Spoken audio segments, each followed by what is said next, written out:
Aloha mga kapuso! At narito pa rin po tayo ngayon sa Honolulu, sa Hawaii. Sa mga sandaling ito ay 12:30 na ng hapon. Kanina, nakapulong na ni Pangulong Bongbong Marcos ang mga opisyal ng US Indo-Pacific Command nang siya'y pumunta sa headquarters nila. Ayon sa Malacanang, ito ang kauna-unahan o si Pangulong Bongbong Marcos ang kauna-unahang Pangulo na tumapak sa US military base na ito. At nagkaroon din ng pagkakataon si Pangulong Marcos na dumalo sa capability orientation ng joint base Pearl Harbor, Hickam, West Philippine Sea. Support at nag-alay din siya ng bulaklak sa Pearl Harbor. Ilan lamang ito sa mga aktibidad na isinagawa ni Pangulong Bongbong Marcos sa kanyang muling pagbabalik dito sa Hawaii.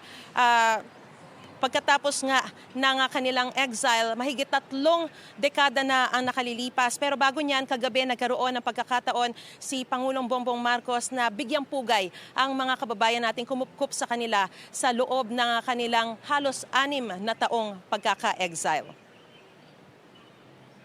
Let me say what I have waited very long time to say. Aloha!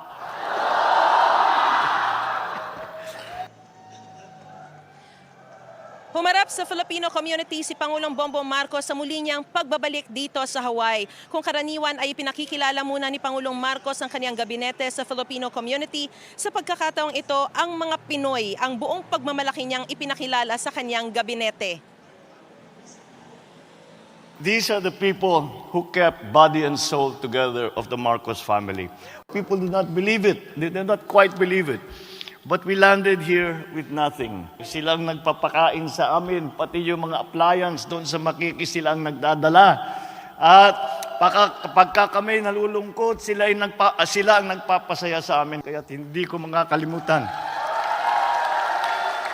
On behalf of my entire family, wala na yung aking ama. But when my mother found out that I was coming to Honolulu, he said, you make sure that you go back all of those people who went out of their way to keep us comfortable. Isa sa mga sumadya sa pulong sa Filipino community ang 90 anyos na si Joe Lazo, isa sa matatalik na kaibigan ng mga Marcos. We had fun together because, as I said, I was the one who defended him when nobody wanted him to stay.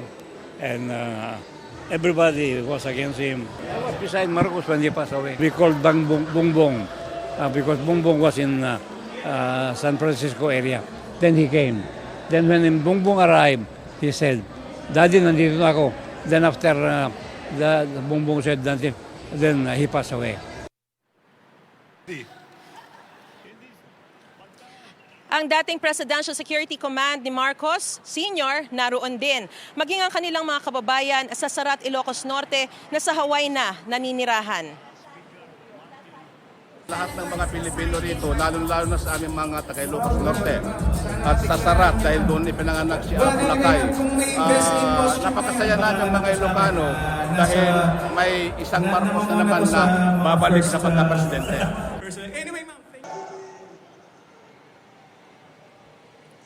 Sa harap ng mga kababayan, ipinagmalaki ni Pangulong Marcos ang patuloy na paglago ng ekonomiya ng Pilipinas. Pero sa labas ng Hawaii Convention Center, mga rallyista ang sumalubong sa pagdating ni Pangulong Marcos.